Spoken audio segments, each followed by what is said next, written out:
the Big Al Podcast with your host, Al Bishop, unfiltered and uncut.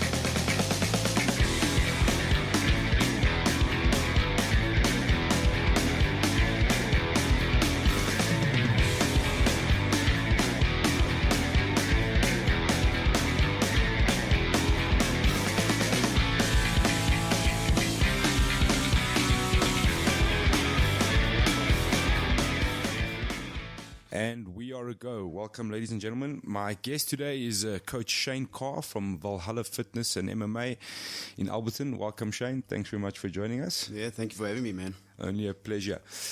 Shane, why don't we start just introducing yourself and just giving us a little bit of a background of how you fit into the MMA world? Like Alistair said, it's Shane from Valhalla MMA out in Alberton side, Joburg South. Been around since, jeez, man, in martial arts my whole life, basically. We've started Valhalla MMA about 2011, but otherwise I've been coaching since about 2008, I would say. Okay. And how did your martial arts journey all begin? Where did it start? Back when I was a kid in Best Valley, just going through to a free karate class that they had out at the community center in Hoffland Park.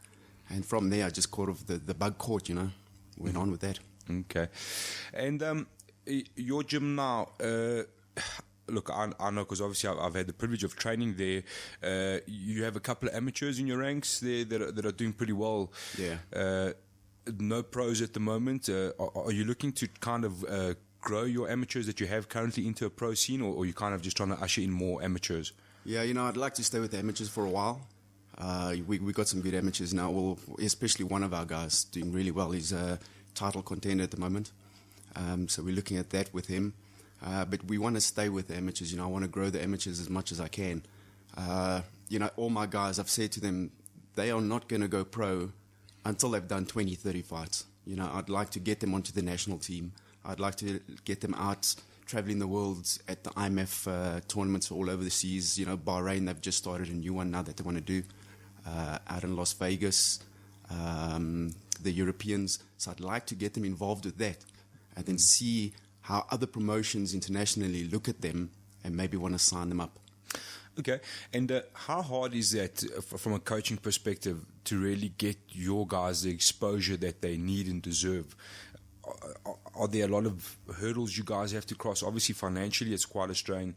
How does it all work out to take a guy, obviously, that's in your gym that says, Coach, I'm ready to start fighting on an amateur level, to a point where you're trying to get them international exposure? Yeah, and look, for the international exposure comes through the IMF, the IMMAF. That's where we're trying to go through. That's our door into the international scene.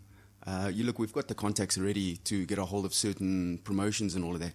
But local scene is where it's at. We want to get MMA growing in South Africa. That's sure. What it's all about. It's getting the guys to a really top level, so that when they do go international, they've got that background behind them. It's not that they're going international with 6 fights behind them. They're going international with a good amount of fights behind them. So for them, it's just another day at the office when they get in that ring with an international fighter. Yeah, sure, and it's building confidence and fight time. And, 100%. Yeah. We don't want to send guys overseas and they hit the big stage and panic at the same time. Obviously, locally, Fight Star is as big as it gets for the amateur guys. How much support do you get from Fight Star? Obviously, they've joined the WSOF Global, so they're putting guys on a global stage and stuff like that. It's always interesting to hear from the coach's side. How hard are Fight Star working at getting your guys international exposure? Fight Star, we've got a really good relationship with Fight Stars, especially with Grant and Pietra. Yeah. So really, really good relationship with them. Because I judge a lot of the events as well. Where I help with them, I can. But they've always been really, really helpful when it comes to putting my fighters forward and all of that. Also very clear with who my opponents are, who the fighters' opponents are matched with. Some organizations, they'll tell me, I've got a new guy that I'm putting in 0-0. And then they'll tell me, no, this guy's also 0-0. But then we find out that he's not actually 0-0. And that just pisses me off to another level. But You know, fight styles are good. The fact that they've now joined with WSOF, I believe that's more headed or more pointed at their professionals that they've just started up now. I don't really think that's for their amateurs. I stand corrected on that, but I think it's more for their professional league that they've just started up. And I think that's who they're going to be pushing forward, is the professionals in there. Yeah, that does seem to be the case. Obviously, like with a guy like Jacques Joubert coming back, we had him on the podcast, and his intentions were quite clear, was the international exposure. And I suppose it goes hand in hand, having a high caliber pro like Jacques Joubert to send overseas and vice versa for the international market. So in the amateur ranks, you mentioned you judge, and you registered with the RWMAF, is that correct? That's correct. As a judge. Yes. So obviously, I saw briefly a few things like where you're a judge at I think it was the All African. I wasn't a judge at the All African. I actually did judge at the All African. I stand corrected, and I also did a lot of the hand wrapping for the Swedish team as well. Okay. My question there is, obviously being involved with that and seeing the caliber of international amateur fighters and so on, where would you say South Africa is on that sort of market? You know, South Africa is right up there. I think we got some really good amateur talent in this country, and that's what it's all about, is developing our local talent to put them on the international stage. You know, some of the internationals are coming over here and beating our boys, and we need to, you know, step up and make sure that our amateurs are getting the work in and getting to that level where they can actually fight the guys that are coming over here. And right now, you know, we got some good amateurs at the moment. You know, some of the amateurs are going pro too soon, in my opinion. Yeah. You know, they basically just getting themselves involved in a cannon fodder situation where they're going pro, and the guys that have been there, who have been in pro maybe 2-3 fights already, they got that experience, and now they're using these guys just to rack up their wins. Yeah, it's kind of like a test both sides. Like more experienced guy gets to welcome the fresh meat. Yeah, and exactly. Also the new guy coming in kind of gets tested against the stalwart of the game to see where they all belong. What would you change if you were in charge of that system, basically from amateurs going into pros? I would definitely set a higher fight number. Sure. Before they can go pro. I think like right now, qualification amount of fights almost. You know, I think right now it's 10 fights. Out of those 10 fights, you've got to win 7, and then you can go for a pro. Sometimes they're licensing these guys in less, as far as I remember. But I would definitely set it a lot higher. That's why for my guys personally, my guys will not go pro until they've done 20 to 30 fights. And that just also depends on how many wins they've got. Yes, you're going to have 20 fights, but you've lost 15 of them. You need to push on, and you need to get a little bit more. And it starts creating a lot more experience for the guys. So when they go pro, it's nothing for them. You know, and it's one of the reasons why I haven't registered my school as a pro gym as well. Okay. It's only amateurs, and that's all I want to deal with. So my group of amateurs, as they grow and they're ready to go pro, so will the gym go pro. So they don't have to now go and leave us to go to somewhere else and create a new family kind of environment. As to where they've already got that with us, they turn pro, we all go together, grow. Okay. I just wanted to ask with regards, you said, you know, somebody might have 20 fights and lost 15, and then, you know, there's in the background, I don't think many people are aware, but there's licensing and all sorts of stuff to turn pro. There's guys that are quite well known on, let's say, the pro-am amateur sort of scene. There's a guy in particular, I'm just trying to remember who it was, Fani Prinsloo, who at a stage had lost 5 or 6 fights in a row and kind of still get dragged into fighting. Do you think at some point somebody should intervene for a guy like that and be like, look, go back to the gym, go back to the drawing board, start again, you know? Like, I don't see any benefit in somebody losing 5 fights on the trot, especially that which takes their career to 5-0 or 6-0, you know? And it's not, I mean, it's not fighting at big stages. You know, he was on Last Fighter Standing. I think he won one and then got put away pretty quickly. And he was supposed to be quite a high caliber fighter because he had so many fights, but the record wasn't there. So if you were in the situation, if you were coaching a guy who's really putting in the hours at the gym and you know, really concentrating on becoming an all-round fighter and so on, and he gets to 5-0, would you encourage him to continue, or? If he gets to 0-5, let's say. Yeah, 0-5, sorry. Yeah, if he gets to 0-5, you know, what I would, you know, sit the guy down and, you know, what do we need to change, you know? Especially if he's just training out of our facility, then we need to start looking. Maybe we need to get you into one of the other facilities as well, so you're training against different guys. Maybe that's the problem. We need to start looking at that. What is his mental space like? What is he feeling down about this? I mean, you know, generally he would be quite negative about anything going forward with a 0-5. Sure. You know, then from a coach's point of view, you need to really sit down and say to yourself, am I giving this guy the best I can give? Where is the fault lying over here? You know, is the guy putting in the time? Yeah. You know, if he's not putting in the time in the gym, he's doing 2 hours a day, maybe 3 times a week, it's not enough. You want to fight, you got to put in the time, man. You know, with my guys who are fighting as of next year, there's contracts in place that I'm putting with them. They've got to put cash deposits down with me, you know, so that they cannot pull out of fights. If they don't come to training, I take their cash, I put it into the gym. Okay. You know, if they carry on with their training, they go do the fight, I give them their deposit back. You know, that's a cool system. We've got to do things like this, because I've had so many amateurs that are coming to me and say, well, I want to fight. Cool, let's put you into a fight camp. Let's see where your levels are, and we start seeing what's happening. You're not making fight camp because you're busy skipping classes. You're doing 2 hours a day, maybe 1 hour a day. You're not growing. Yeah. You're not getting better. You might think that you're all this, and I mean, I get it a lot in the South, in Joburg South. Yeah. You know, the guys are, they had a couple of bar fights, now they want to get in the cage. Sure. The guys have spent, won a couple of fights at the Glen on a Saturday night. That's it, you know, now they're all that. But, you know, they don't see what happens in the background, the kind of training that these guys have got to go to. You know, I mean, there's a big hill there by us. If you don't run that hill, you don't fight, you know. Okay. There's things and like it's that. running that hill carrying a bag over your shoulders. Yeah, you got to run 5 times with a boxing bag over your shoulders. You're not allowed to put it down. If you put it down, it's 45 burpees. Oh, nice. You got to drag a tire up 5 times and do 5 runs. You know, and it's a killer hill, man. That's for all you amateurs looking to fight. You got to go do the hill first. It's a killer hill.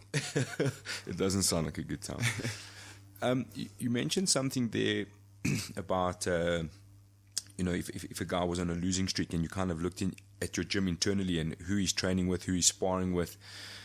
This is something I'm quite passionate about, and I've spoken to a lot of guys about. And I feel in South Africa, it's maybe not happening enough. I commented on a post I saw JP Kruger, and I think it was Jason van der Merwe who came to your gym. Yeah. And like seeing stuff like that, really, like, it gets me excited, because it's so nice to see a change of knowledge, because in MMA nobody knows everything, and that's the truth. I feel like there probably are coaches along the line who think they know everything, and fighters who think they know everything, but the sharing of knowledge is so crucial for a young sport to grow. You know, it's like if you look at like a bigger sports like rugby, for example. Rugby is a nice example, because I played quite a bit of reasonably high level rugby, and at the time when I was coming out of school, there was a lot of guys being taken overseas to America, and to Chile was one of the big places, and Argentina, and they were basically taking guys that had knowledge to come and share with them, and vice versa. How hard is it in South Africa to access that sort of knowledge, to bring guys? Okay, obviously JP Kruger is a different example, because he's a very easygoing guy, so you get him in your gym. How difficult is it to get, maybe, say if you had to say to some top 10 contender in the EFC to come down to your gym and just have a little roll with the guys at open mat, or do some sparring with the guys? Do you find crossroads, or do you find a lot of guys are willing to come and share knowledge? Yeah, you know, it's a 50-50 kind of thing. You know, you got some guys that are willing to do those things, exactly like JP. JP is awesome, man. Yeah. Man, he's such a good guy. Jason as well. Yeah. So it's like, you know, all of the guys from House of Tinkerbell, really good. We got a really good relationship with them. I do find that some guys, you know, you put the invite out and they just don't reply to it. Some guys, you know, they don't even want to acknowledge that we exist, kind of thing. You know? I've seen that. Someone keeps saying, "Oh, there's nowhere to train in the South," and you're like, "Hello, we're here." Yeah, you know, look, at the end of the day, we also, like I say, registered as a as an amateur gym, but it doesn't mean that we don't have some talented guys over there. Yeah. You know, like JP and them coming through showed us a lot in the day, because JP is pretty good on the ground, man. You know, he's sneaky. Yeah, and he's super sneaky. And he's so flexible. And, you know, the guy's stand-up is also phenomenal. Yeah. You know, so there's a lot of knowledge that he carries with him. And when he comes to things like open mat, they bring that. And, you know, we've had a good couple of open mats where guys from Tribe have come and trained over there. Rulolf and them. You know, we get a lot of guys coming into the open mats, you know? Yeah, so it's for open mat example, it's an open invitation to everybody, and I think a lot of people don't realize that. Yeah. And like I spoke to Richie Kwan, like everyone has their own version of open mat. Like he's structured. He likes structure, so it's 10 5-minute rounds or whatever the case is. But at the end of the day, the door's open, but you don't really see too many people like cross-pollinating in gyms. I don't know what it is. Like I don't know if people are like, oh, if my coach sees me training in Valhalla at open mat, is he going to say something? I think people are too scared. I think that's a problem. Like there's obviously like there's a loyalty in gyms, and every gym needs loyalty, and I understand that 100%. But there's no harm in cross-pollinating in gyms. Perfect, yeah. And I don't think we see it enough. I think in South Africa, we're lacking in that sort of department, where a lot of guys are not sharing where they should. A lot of guys who have stopped fighting, who can easily go down and help out the amateurs. And at the same time, for myself personally, we're not seeing a lot of guys that are hosting seminars, for example, you know what I mean? Like grappling seminars and stand-up seminars and MMA fundamentals. And it's quite strange. Like it's, for me, I don't really understand why. Look, a lot of the jits gyms bring out Brazilians and stuff like that. Most of the time it's for ulterior motives, though. You guys want to get their black belt so they can escalate their gym and stuff like that. No one's really coming out and really like, sharing the knowledge, which is, when I came to your gym to do the review, obviously like from a small-minded perspective from myself, like obviously when you first look at MMA in South Africa, you hear about CRT and FFM, but there's a whole nother world of gyms out there, which was the craziest thing for me. And that was where it all started for me, was to get into these gyms so people can see it. You know what I mean? Because if you're not looking deep, you don't see it. So, and then to go into your gym, and obviously like the knowledge that your guys carry and the skill level is immense. Yeah. And people don't realize that. And that's one of the stranger things for me, that guys on a Sunday or on a Saturday, whenever there's open mat, aren't coming into your gym and working with the amateurs, because that's where the passion for the sport is. And Richie Kwan mentioned it. He spoke about the first generation of MMA, which has gone through, the second generation, which is now. Yeah, it's the guys now. Exactly. And the fourth generation will really be up another level. But he doesn't see a third generation. So he was kind of saying to me that he sees a dead amateur scene. Because besides Fight Star, there's nobody else. There are other people, but nobody that's running a legit operation. There's so many weird operations that happen on a monthly basis. You hear about this organization, that organization, dodgy cages, dodgy organization runners. Yeah, also having kids beat each other. There's so much weird shit that goes on. Yeah, no, look, there are some other federations. I see there's a new one starting up, UFL, Ultimate Fight League. They sent us an invitation. I'm not sure what's going on there. Apparently, they registered with MMA SA as a sanctioned event. There's CFL. Yeah.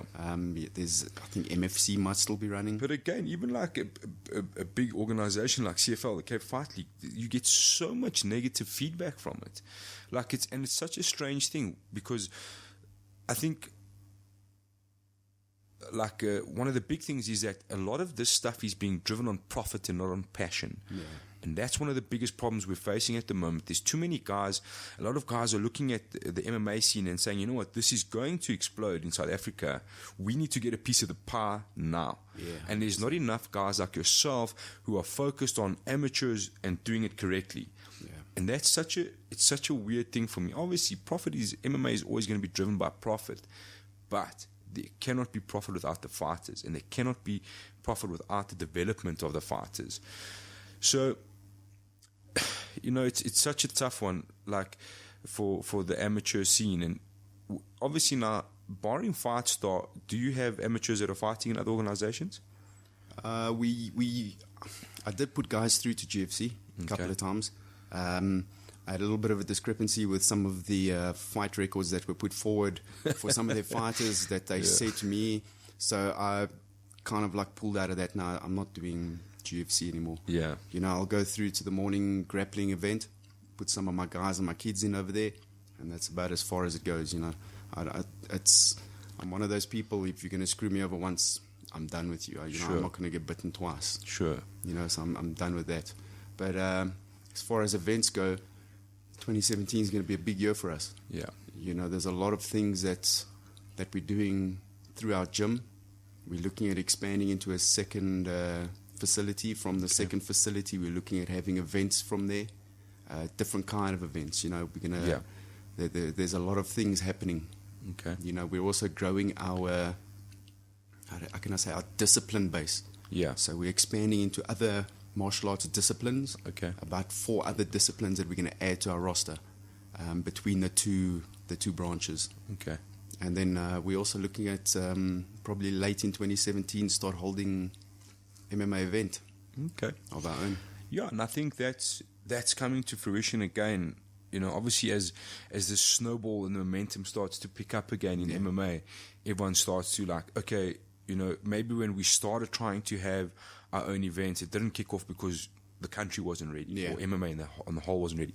I know the guy who runs PFA in Cape Town, a good friend of mine, trains in. He was saying that he had started some league, APFC or something like that, and now he's kicked it up again because it struggled in the past. And it's the same thing I said to him. You know what? You probably find 4 or 5 years ago we weren't ready for so many organizations, you know, which is, so that's always nice to hear. I think it's I mean, a guy like yourself, obviously you well versed in the rules and you've been around a long time, so more people like yourself need to be running functional organizations, you know what I mean? 100%. Because that's the only way for this whole thing to develop. Because if we don't have, I mean, you can have amateurs from anywhere. I was speaking to I trained with a few boxers yesterday, and those guys, it's just a constant struggle for boxing.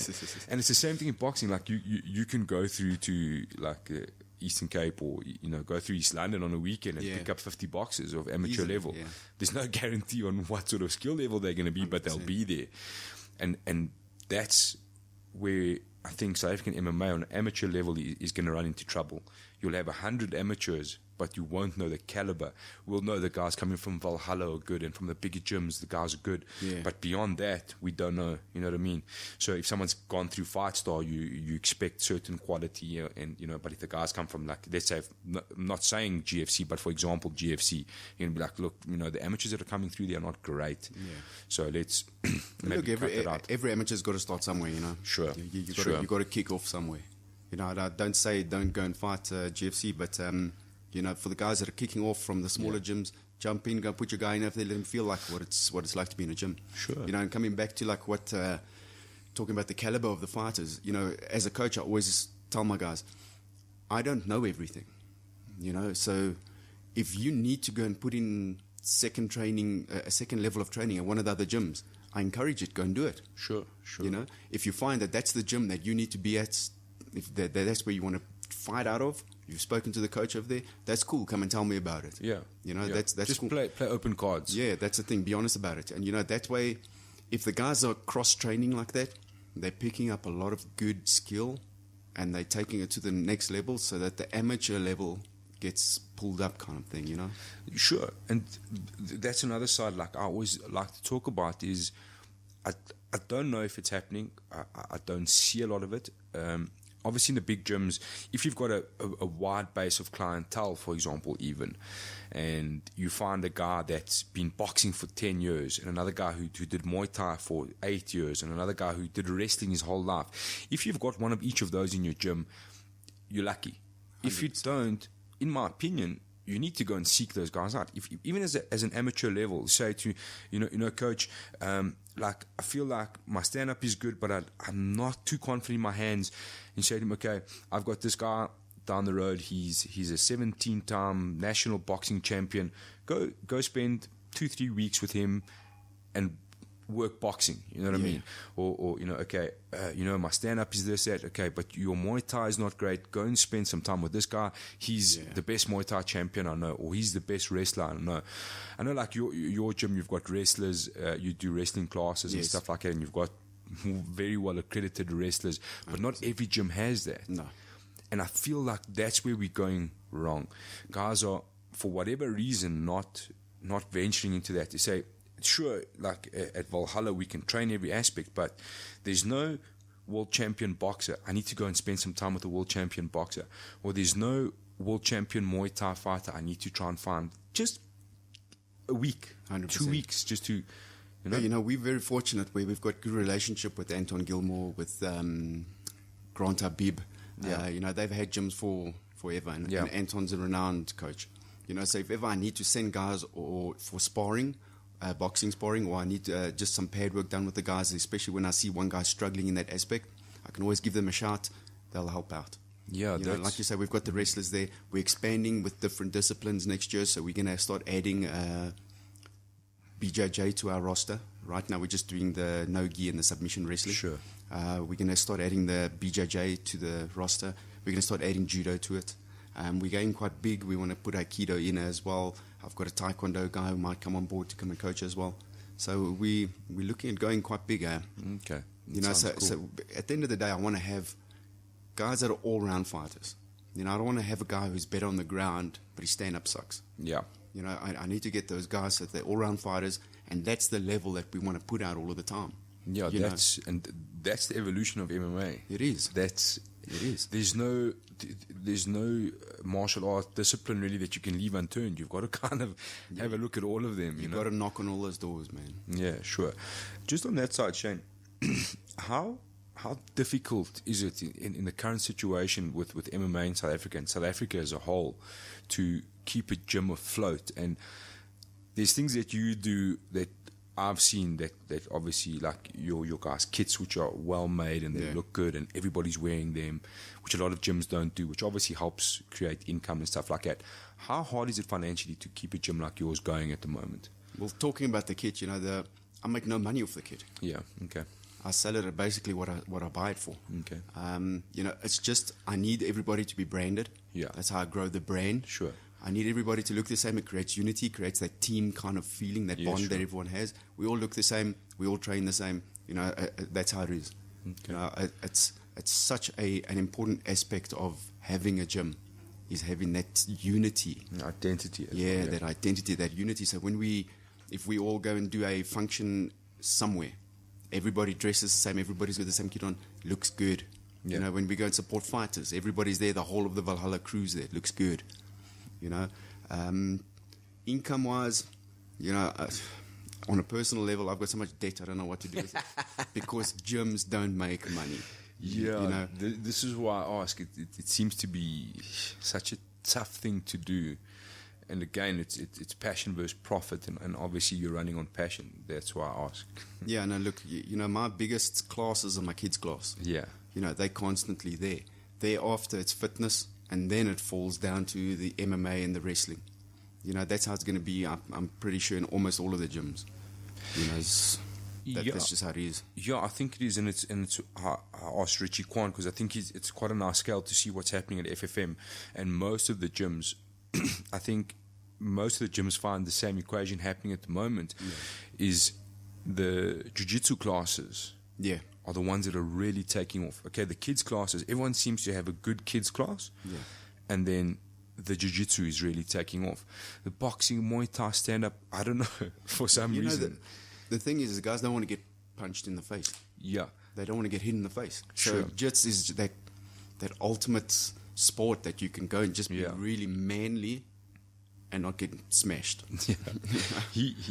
Richie Kwan kind of put it as the CEO can't go to work with a black eye, Yeah, exactly that, man. Yeah. Exactly that. I also find that it's perhaps obviously now you start to see guys in Hollywood like Ashton Kutcher getting I think he's on a blue belt now, and all these kind of actors really getting into jiu-jitsu. It's kind of like the it thing at the moment, Well, I don't know so much in South Africa at the moment, but I think it's going to grow to that. It's coming. Yeah, it's going to happen. People, as soon as they realize how really awesome that sport is, you know, they're going to jump on it. That's exactly why we're adding it to our roster next year, is because we want to get everybody in. And, you know, again, I create a branding scenario where everybody has to have a red or black gi. And then we have our logos branded all over it. And whoever we get on board as our parent BJJ branding, let's say. Okay. Yeah, that's cool. I look forward to seeing that. That's a nice thing to watch out. I think jiu-jitsu on a whole, especially like on a professional level, I don't know how many South African guys are spending enough time in gis as well. Yeah. I don't know. For me personally, look, I'm not high level anything. I've been training and I have a small grasp of understanding. But the guys that aren't spending a little bit of time in a gi, I think it's affecting their game in that sense, because you get used to that pressure and the grips, and you know, like you can't really escape as easily, let's say, maybe, or you know, you constantly having that massive load of pressure on you in a gi, which you don't 100%. get out of it. And a lot of guys neglect it, I think, in the local scene, especially the pro fighters. Yeah, you got to have it. Yeah, you know, that's why it's so important that we bring it into our gym, because we had the no gi classes, and then we had the amateur wrestling classes, and I brought in the amateur wrestling so the guys could do it to add to their game. Yeah, but then I found that on the amateur wrestling nights, the guys are doing amateur wrestling. They're not kind of crossing the line for the whole reason why I brought it in. They're not merging the no-gi and the amateur. Okay. So I joined the two classes together to make it a submission wrestling class. Okay. So now we're doing the amateur wrestling with the no-gi and all of the submissions and all of the takedowns and all of the throws. You know, so it starts picking the guys up. Now that's why I want to bring the BJJ in so that they can start understanding the grips and the throws. And, you know, BJJ is a self-defense sport as well for ladies. Sure. Is beautiful, you know, understanding how to work the clothes of a guy who's attacking you, you know, going for the chokes on the collars and all of that. Beautiful. Matt Serra said it quite comfortably, or I like the way he described it. It was that at the end of the day, jiu-jitsu is self-defense, and it's designed for a weaker person to overpower a stronger person or maneuver a stronger person. And he was saying in his school, you will not get a blue belt unless you can choke somebody out in a North Face jacket on the subway, for example. Yeah, that's exactly that. And that's what it is. And a lot of people, I think that's also where the momentum in jiu-jitsu is coming from. A lot of people are starting to realize this thing is actually designed specifically for the smaller person, which makes so much sense. You know, like if you watch like you know, all these self-defense kind of videos, and the guy's kind of like doing a strange block, deflecting a hand, and like a punch to the nuts and a claw to the nose, and you're kind of like, whoa. You know, as soon as you start doing any kind of self-defense, and you're doing, how do I say, forms or katas or kind of thing, you're doing it wrong. Yeah. You know, you're doing it wrong. Sure. That guy on the street's not going to come out there and put the knife out really slow towards you, and you're going to do kind of two things and attack the arm 600 times. At the end of the day, you need to get out of there. That guy's got a knife. No, exactly. You know, your legs are your best defense. Get the hell out. You know, just run. Yeah, it's not something you can rehearse. Yeah, and I mean, you know, you just got to practice under pressure all the time, sure, and that's what it gets you from a self-defense point of view. Sure. Okay, Shane, the judging side. Yeah. You're a registered judge. You judge the EFC from time to time? Yes, I do. Okay. I'm not judging this one. This time I'm helping out ringside. Okay. But generally I do judge quite a lot at EFC. Okay. Right through to title bouts. I do a lot of the amateurs as well. I'll judge at GFC Fight Stars wherever I can. Okay. I'm trying to rack up as many judging nights or scorecard, let's say, as much as I can, so that I can start progressing up on the judging level, because you get 3 different levels. Okay. So I'm trying to get there as fast as I can and get as much experience. You know, I watch a lot of fights or videos, just with the sound off, and I score, man. That's all I do. Is I've got so much scoring behind me with videos. It's crazy. But, you know, that's what it's about. If you're not practicing your art, then you're not doing it right, kind of thing, you know. Obviously, when it comes to judging in MMA or any combat sport, there's always, it seems to be a lot of drama that's always involved. Obviously, like there's a pile of fights we can discuss in multiple about judges and scoring, and judges always seem to be there's always seems to be one judge who's just completely sees something differently. So can you just run through exactly, obviously people that know MMA know the rules, but for the people that don't, what is it exactly that a judge is watching and how they're scoring and how the whole point system works? Yeah, we judge on a 10-point system. So generally your round is going to end with a 10-9, where one guy he was much more effective in his striking firstly, in his grappling, in his ring control, and in his aggression. That's kind of what we look for. Okay. So if the guy had really good effective striking, the other guy was also striking, he just wasn't as effective. And when I say effective, one guy, if he's throwing 10,000 shots, but he only lands 5 of them, that really are effective, then the other guy throws 15 shots and lands all 15, and they're really effective. He's obviously getting the better of the bout, and that's kind of what we look for. So at the end of the round, that guy who had really good effective striking, he gets the round. So, especially like when a guy bangs another guy and he gets that jelly legs, that guy automatically wins that round because his striking was so effective that he actually knocks him a little senseless, you could say. So it was really good effective striking. From the ground, you're looking at how the guy's busy doing his ground and pound. Is he moving from a less superior position to a better position? So we're looking for things like that. Is the guy controlling the ring? And, you've got to also look, is one guy running away, or is he actually just using the ring space effectively? So some people might say, oh, but this guy's busy running away.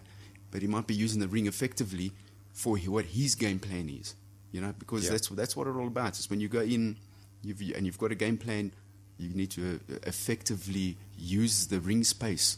Okay.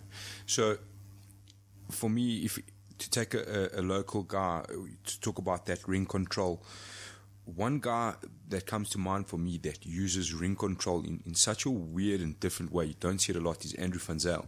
Yeah. He'll engage, and the minute, it's almost like if he loses an exchange from, even he's in a corner, he kind of backpedals all the way back to a corner and then back to the middle again, but like quite quickly, and kind of resets himself.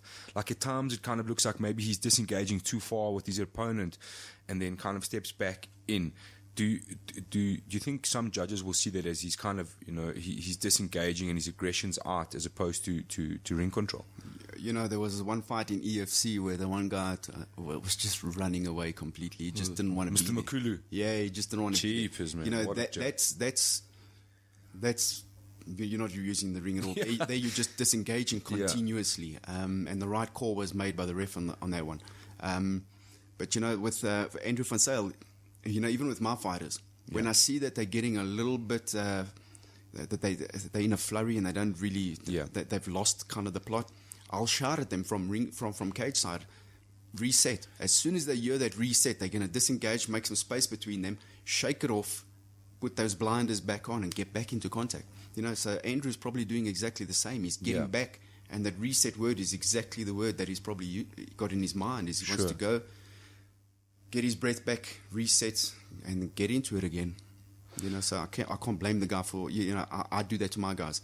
Stick to what needs to be, because sometimes those blinders that the guys have got on, when they get punched or something really hard, it kind of falls away. Yeah. So let them get back into it. Sure. I like the way Andrew Van Zyl does it. It's quite cool to watch, because it's almost as if he's his own worst enemy, and then he realizes, you know what I mean? Like he's over engaging, and maybe he's overextending on his punches and stuff, and he kind of just like tucks out, resets himself, and then comes forward again. You can actually see him at times. He'll look over his shoulder to kind of see where he is in the cage, and then look down again and get himself almost exactly in the center, or where he wants to be, like just off center. Very, very clever. Yeah, it's a lot of people. I don't think a lot of people realize what he's doing, and that's why I wondered, like, do you think there's maybe judges out there that are like, this guy's constantly disengaging? Yeah, you see, I can't speak for anyone else, but for myself, I would see that, and because I know Andrew as well. He's a tough guy, man. Yeah. He can take a punch. Sure. He's not going to be running away from nothing. He'll stand and engage in the middle of the ring if he needs to. Yeah, sure. Okay, on that point, there's two things I just want to try to remember. We'll go back to Bruno Makulu. But on that point, do you think there's a big difference in judging from a guy like yourself who's actively involved in MMA, who's trained, who's fought, and who's coaching, as opposed to somebody who's like a fat lobbyist just sitting on the chair, kind of picked up a hobby along the way, who's never fought, who's never trained, who's never coached, do you think there's a big difference in opinion? Obviously, for yourself, let's say I never was involved in any form of combat, but I've been watching and judging for the last 20 years, as opposed to yourself, who's been actively involved and now judging. Do you think we have two very different opinions on the fights in front of us? We may have very, I can only assume that we would.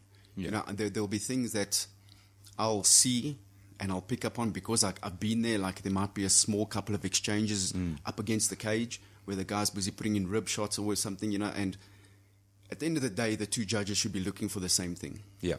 Is there effective striking from a stand-up point of view? Is there effective grappling from a ground point of view? And that's what we should be looking for. We're supposed to be looking for the same thing. But that's why there's three judges. Because sometimes one Different judge is not going to see. Sure. Generally, there's going to be two judges that agree, and that's the way the decision goes. And one that's been on another planet. Yeah, the other guy's watching the fight that's happening in the audience. It's quite. I'm trying to remember which fight it was in the UFC over the weekend. There was a tight fight. I don't know if it was Cejudo or Benavidez. One judge was just like blown out the water. Yeah, I haven't had a chance to watch it. I try not to engage too much on social media with like reading who won because I like to watch and judge. Make your own opinion. Yeah, I like to do that. Just when you get around to that fight card, you'll see it. I don't think it was Cejudo Benavidez. It was one of the fights. That was the ultimate fighter judges. The coaches who jumped in. Yeah. Who had the part. Yeah, there's somewhere on that card there was such a heavy split decision, and I was kind of like, oh, this might be a draw maybe.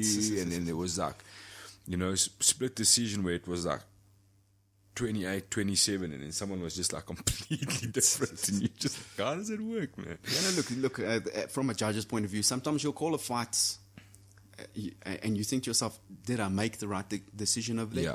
But at the end of the day, you got to stand by your decision. Yeah. And what I do is, as a judge, I've got notes. Okay. I've got a pile of notes from all of the fights I've judged because I make notes. Yeah. And then what I'll do is, if I get a chance to review the video, I'll go back and I'll go and sit and I'll see. Okay, so maybe over here, what happened over here is there was a stumble. I didn't see it. I need to stand by my decision. So I called it incorrectly over there. Yeah. Fortunately, in the live judging that I've done, I haven't made that mistake.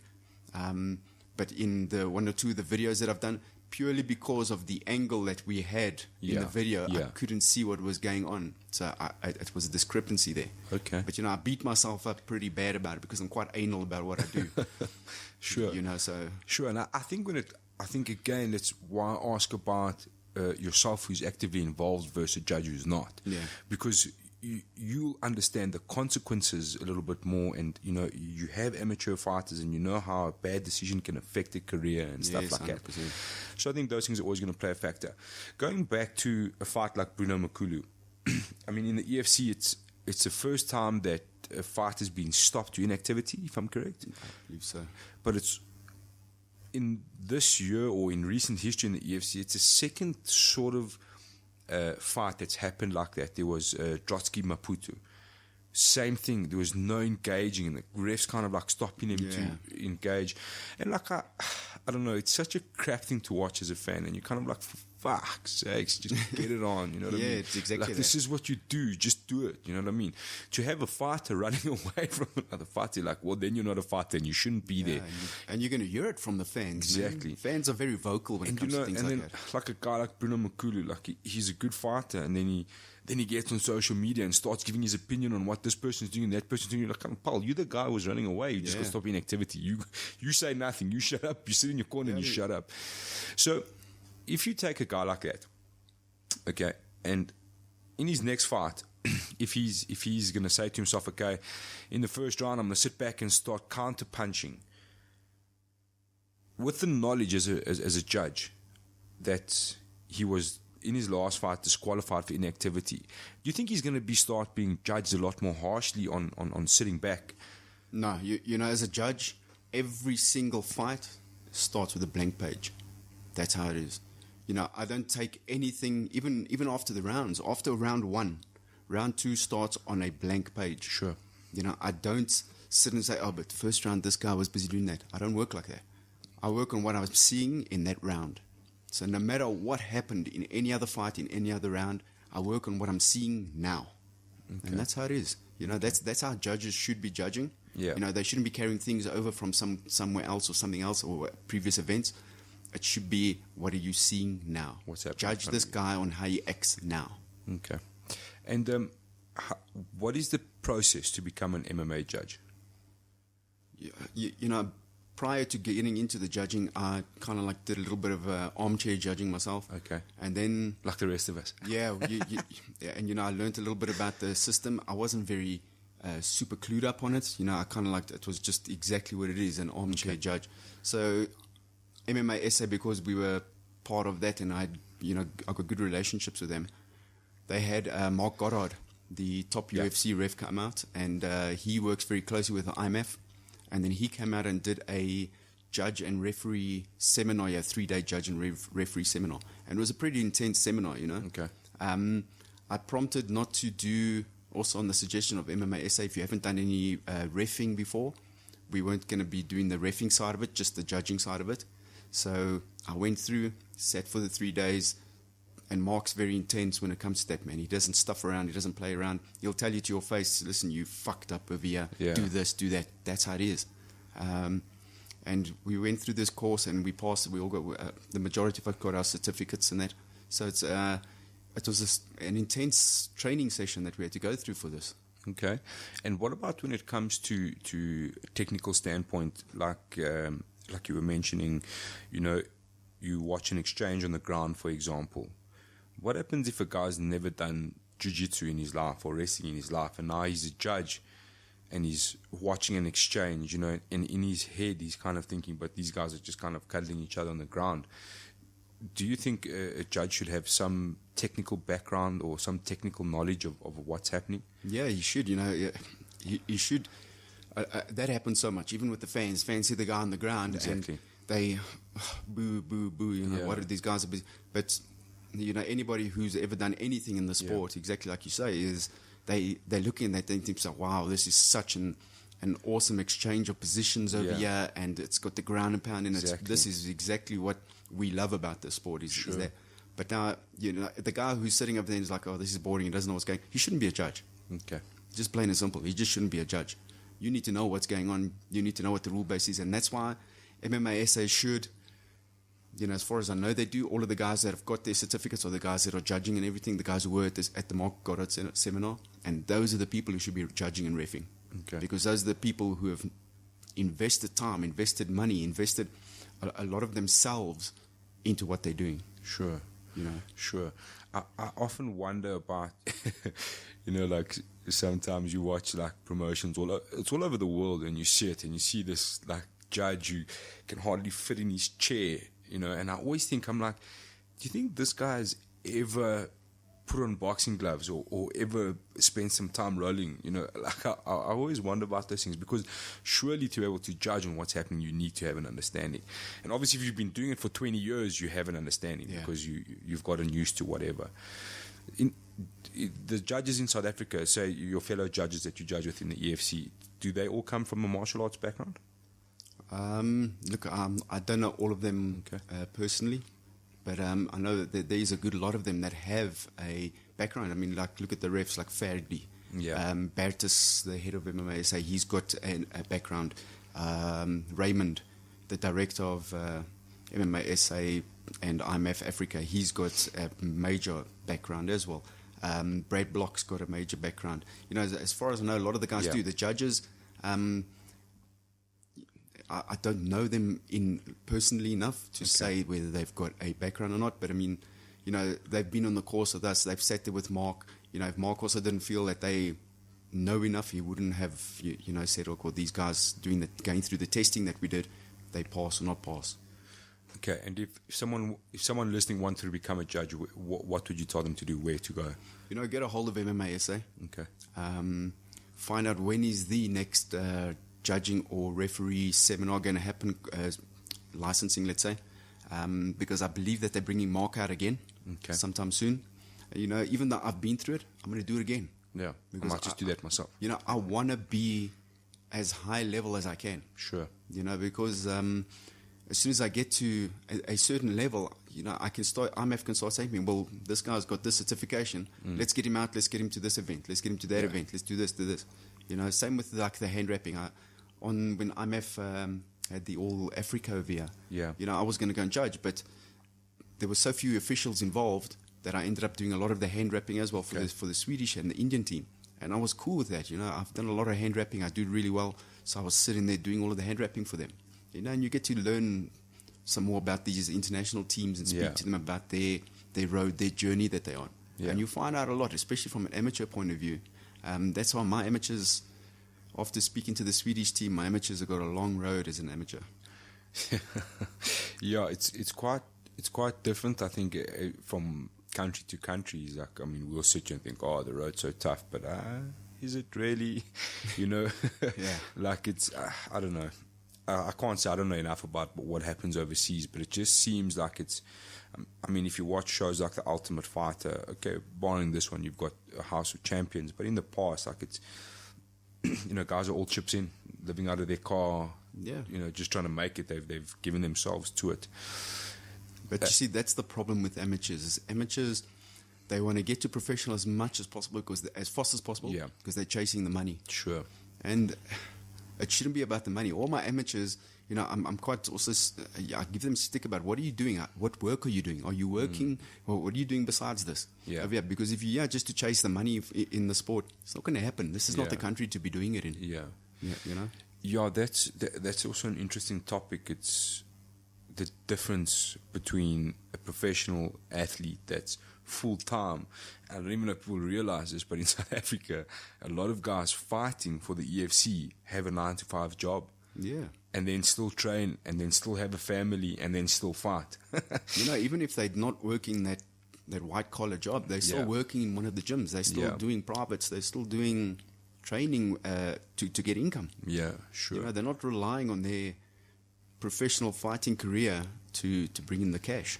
Yeah, it's tough, man. Making money as a fighter is tough, and that's why I always say it's passion versus profit. Like obviously, money will come eventually at some stage if you make it to the right place, but you have to be driven by passion, because you're not going to sign with the EFC and be a millionaire, you know what I mean? And you're getting paid almost per fight in a sense, and you're not fighting 20 times a year. A lot of guys are fighting 4, 5, 6 times maybe if they're lucky in a year. It's hard. Like with the amateurs, I want them to fight 10 to 11 times a year. If you can get a fight a month, do it. That's why they have to keep training. You don't have an off time. Yeah, that's another interesting thing. So Fight Star Grant said to me that next year they're going to have 10 events, which gives you 10 opportunities to get fighters in, and they're also looking at small operations like fight nights and stuff like that. Is there enough amateur fights for your fighters in a year? Obviously Fight Star is the exception, but you say you want to get so many fights in for your fighters in a year. Is it available? You may have to travel. You may have to go to Mpumalanga. You may have to go to Cape Town. You may have to go just watch to out in Polokwane. They're so rough there. Yeah. You may have to go to Klerksdorp. You may have to go travel a bit. Okay. It happens. Fight Stars also, we were at the Polokwane event, and it was, I had one of my fighters on the card. And it was a brilliant event. And it can only grow from there. They made a lot of good contacts and everything. There were some negative feedbacks on certain points. But overall, I think it was a good, good stage for them to go and start on. And it's also the first time they've travelled, and I think you want to forget that as well. So there's going to be glitches. Yeah, of course. It's growing pains. Everything has growing pains. Sure. And, it gives you a chance to fix things. Sure. I think that's going to be such a big part of the amateur scene for South Africa is Fight Star traveling. Yeah. Because they are the benchmark for that section at the moment. So, I went to EFC 55 in Cape Town, and when I left Grand West, my Uber driver turned out to be an amateur. He held the title for at CFL and another organization in the Cape, and I kind of said to him, I'm like, if you see Fight Star coming to Cape Town, make sure you do what you can to get on that card, because CFL, yeah, but like if me personally, if I'm Graham Cartmell and I'm looking, I've got a lightweight champion from Fight Star and a lightweight champion from CFL. I know who I'm taking. You know what I mean? The Fight Star is going to jump. Surely I don't know. That's the way I see it. So it's one of those things, and I think Fight Star traveling is going to be a massive, massive moment for MMA in the country. Yeah. And obviously, the new pro division is it's massive because I don't think the EFC have faced competition in a long time, and it's not to say that they like EFC, we're coming after you. Everybody needs competition, and at the same time, it's all growth and development of the sport, and that's why Fight Star is going to become and is already such a crucial part of MMA in this country. Yeah, 100%. I mean, even from your side, for your guys, I don't know personally. If you've got opportunity to fight in CFL, GFC, and Fight Star, you're going to send your fighter to Fight Star. Is that correct? Yeah, 100%. You see, so Fight Stars is currently where we're looking at headhunting a title for one of my fighters, especially. Sure. So Fight Stars, yeah, we got such a good relationship with those guys, and I do a lot of work with them through MMA SA, as a representative with them. So Fight Stars, yeah, man, if you can get onto the card, do it. Yeah, go for it. Okay, Shane, just winding down on the amateur side. What advice would you give to any young amateur fighter right now? Well, not your own. I'm saying anybody else that to come to you and ask you for some advice as an amateur. Train, man. Get in the gym and put in the hours. If you want to fight, it's they say the amateurs, you don't train as hard as the pros. The amateurs train just as hard as the pros. If you're in the gym and you've got anything of a good coach and you're going to go fight, you need to be training. And if your coach is not making you training so as hard as a pro does, you need to start moving on or something. Amateurs need to put in a lot of time, man. A lot of time. And that's how you develop your skills. That's how you get better, is by putting your time on the mats, putting your time on the bags, putting your time in sparring. Get in there and dedicate the time. We have a lot of guys who come and start with us and it's like, yeah, I want to fight. But as soon as we start doing any kind of hard training, or they've got to do some sort of fitness kind of thing, they're half dying, and then that's it. You see them for 2 days and they never come back. But I thought you wanted to fight. What's going on? Yeah, I think a lot of people overlook how much work really goes in behind the scenes. Yeah, and that's why we, like when they come to us and we got 2-hour MMA classes, after the first class, they're like, I don't know if this is for me. Yeah. This is normal class, man. This isn't even fight camp. Yeah, this is what I was like when I came to train with you guys, and I was like 2 hours, and I was like, that's gonna be interesting. You know what I mean? But it's once it's really not that bad. And that's just casual training. You know what I mean? Our class structure is very simple. But you start off with warm-ups. Yeah. You move into movement drills. Yeah. Movement's very important. If you don't know how to move, you can't fight. Sure. You need to be able to move, man. So 50 minutes warm up into movement drills. Movement drills take so long, and then we get into technical class. And whether it's stand up or it's groundwork, that's what you need to do. You need to be there. You need to sweat. Sure. Sweating. If you're not sweating, you're doing it wrong, man. I firmly believe as a coach, at the end of your training session, you should be stuffed, man. Yeah, you should be. Sure. You should be. I just need to sit down for 20 minutes, please.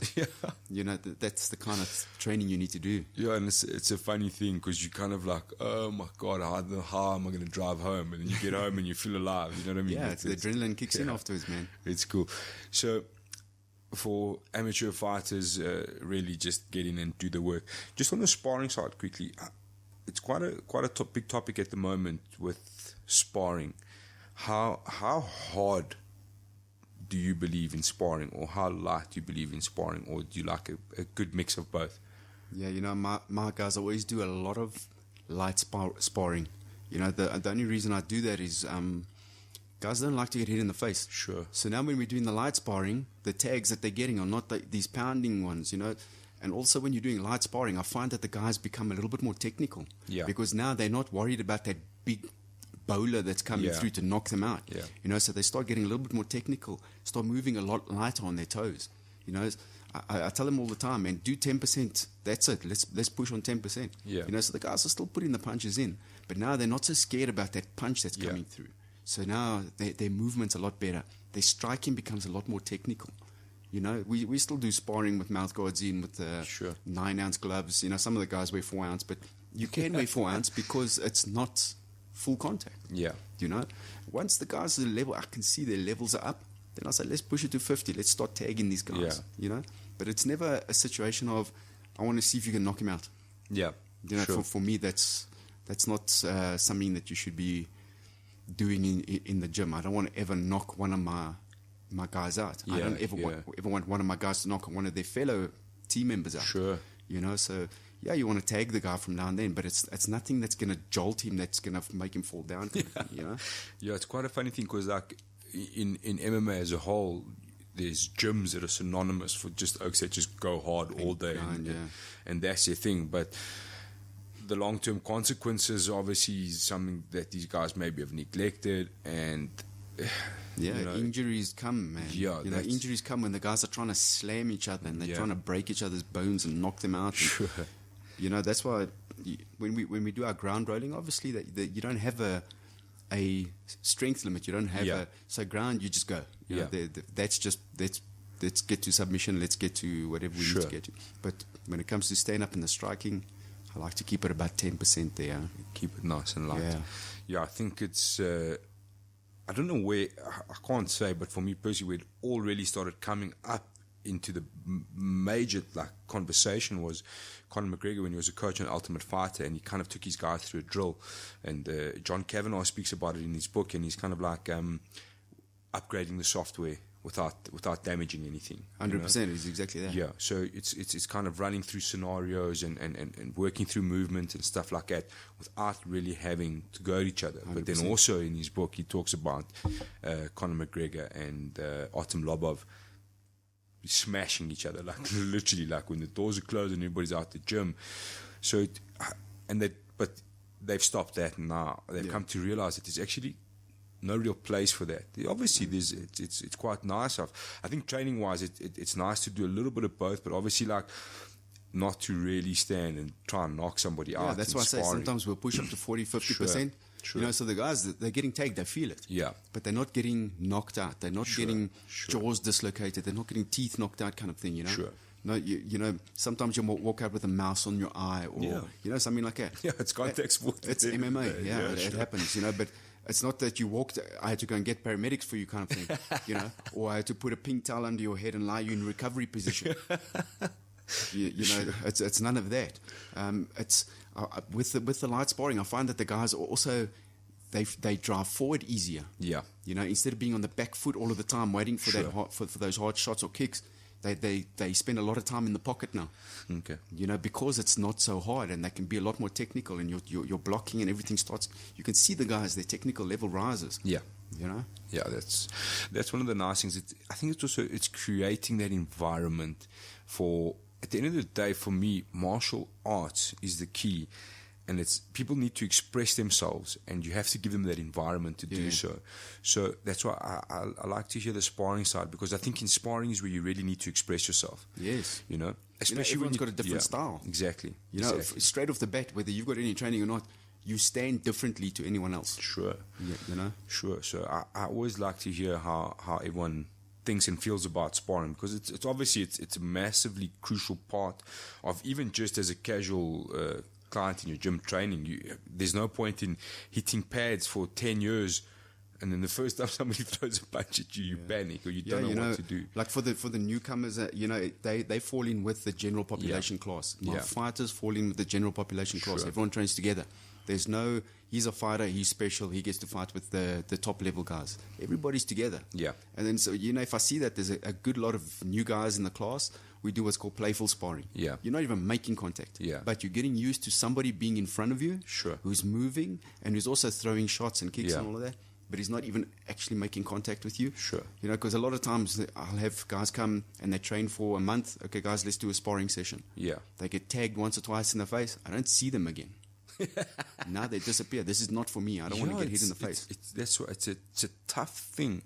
Like it's a very tough thing, and again it goes back to that thing of jits, and I think that's exactly it. Where jiu-jitsu is really finding its strength. But you know, that's why playful sparring is good for that, because it shows them that, you know, I can start getting involved in this. Yeah. And I can see that it's not really all as bad as I Yeah. thought it was. Yeah. And now, because I've been doing playful sparring for quite a while, when you do get that soft tag at 10%, Yeah. it's like, I can handle it, Yeah. you know? Yeah, it's also confidence. It builds a one lot of those things. confidence. Cool. Then, Shane, just for people out there, especially those in the South, looking for a gym, where can they find you online, physical address, that sort of stuff, just to get in touch with you if they're looking to come and train? We were looking at putting a website up, but who goes to websites nowadays? Everyone's on Facebook. Yeah, and, it's all going to be on your phone. Eh? Yeah, it's all a one place kind of to find everything. So we're on Facebook. You can find us on facebook.com/Valhalla MMA SA. Same thing on Twitter. Yeah. We're on Google Plus. We're on Google Maps even. Yeah. So you can, trust me, I had to use that map to find you. So it's you can find us pretty easily. Sure. We're 62 Charles Villiers Avenue in Alberton North. Cool. Come through. We're open to everyone, man. We're very friendly. Sure. Say hello to everyone and slap bump. That's it. Yeah. Cool. And your kind of schedule. I know you've got open mats, open invitation for everybody to come down on a Sunday. Yeah, we've got general classes run Monday to Friday. We've got Corfit Strike. We got a Corfit Strike class on at the same time as the little Vikings class, the kids class. So the parents who are coming through to bring their kids, they can do something as well. Cool. They can jump in, do some fitness while their kids are busy training. Okay. Fridays we got the self-defense classes, and then Saturday we got open mat sparring. Okay. So the guys can come and do some sparring with the guys. Also free, man. Nobody we don't charge for open mats. So come and do some sparring on a Saturday. Normally we're there 8 o'clock to 10 o'clock, 2 hours. Okay. So you'll have a chance to spar with different guys and everything. Good for our guys as well. Bring new people in. Sure. And then on a Sunday, 2:30 to 4:30, open mat grappling.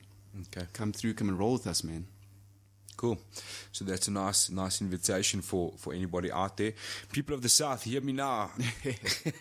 You need to get down to Valhalla, especially someone in particular keeps asking for gyms in the South. Stop overlooking. I've trained there personally. It's a great environment. Shane and his team have got an immense amount of knowledge. I picked up things that I'm still using now there. I was there for 2 hours, stuff that's really helped me in my game personally for training.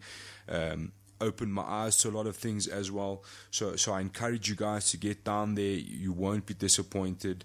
It's a great gym, great trainers, good facilities, and it's just generally just a very good gym. Yeah, and it's clean, man. Yeah, it's super clean. So anybody out, we don't even have to be in the South. Guys travel all the time to the gyms. Everyone's welcome. 100%. And if you have your invitation personally addressed to you listening to go and join the guys down there at Open Mat. Hopefully I'll get a chance to be down there pretty soon myself. Yeah. And Shane, thank you very much for joining us. Thanks for all the insight and all the amateurs and all the judging sort of stuff. I think it was really cool. And thanks very much for your time and coming all this way from deep dark South. Thank you for having me. Appreciate it. Only a pleasure. Cheers, eh?